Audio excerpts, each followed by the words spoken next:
Bonjour, aujourd'hui je vais vous lire la suite et la fin de l'extrait d'Équinoxial de Gilles Lapouge dans le récit de voyage.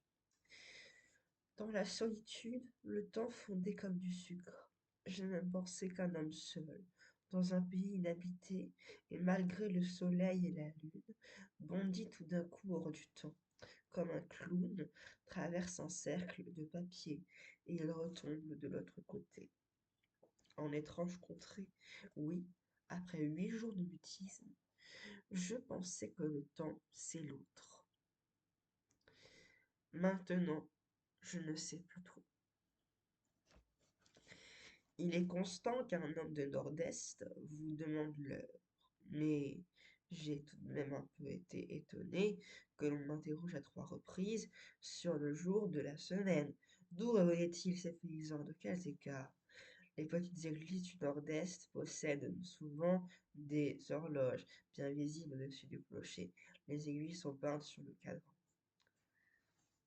Récits de voyage, enquête ethnologique, expérience mystique, au lieu d'une exploration de l'espace, des variations sur le temps chronologique, 2, 5, 45, historique, 15, 20, météorologique, 10, 14, métaphysique, 22, 36. Composition par fragments et ruptures, provoquant des effets d'étrangeté humoristique, 15, 22, 37, renforcés par l'imprévu des comparaisons et des images, 19, 20, 37, 40. La confusion des genres, j'allais dans un pays et dans mon souvenir ensemble deux moments de ma vie s'étaient entortillés. Le Brésil et mon autobiographie, je l'ai parcouru comme on relit un journal intime. Gilles Lapouge. Indécidable autofiction. Jusqu'à une date récente, il n'était pas trop difficile de distinguer le roman de l'autobiographie. Le livre de Philippe Lejeune, Le Pacte autobiographique, 1975, a clairement mis en évidence l'existence de contrats de lecture caractérisant les deux genres.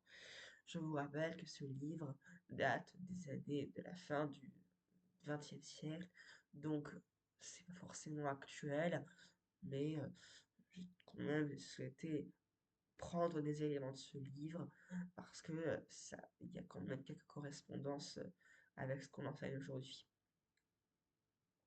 Cependant, et c'est un trait marquant des dernières années, apparaissent une série de textes indécidables qui entendent déjouer l'opposition entre roman et autobiographie et font de cette indécidabilité leur attrait spécifique. Au vrai, avant même que les procédures du pacte autobiographique aient été analysées par les poéticiens, certains écrivains les avaient intuitivement déjouis dans leurs étranges romans, dont les protagonistes portent le même nom que le narrateur et l'auteur, identité qui caractérise indubitablement l'autobiographie. De tels textes glissent vers les jeux de la fantaisie.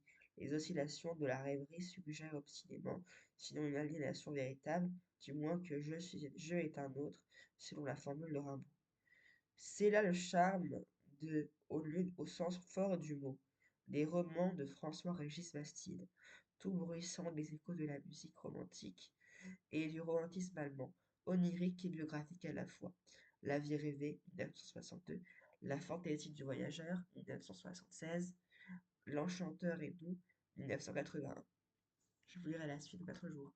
Merci d'avoir regardé. Au revoir.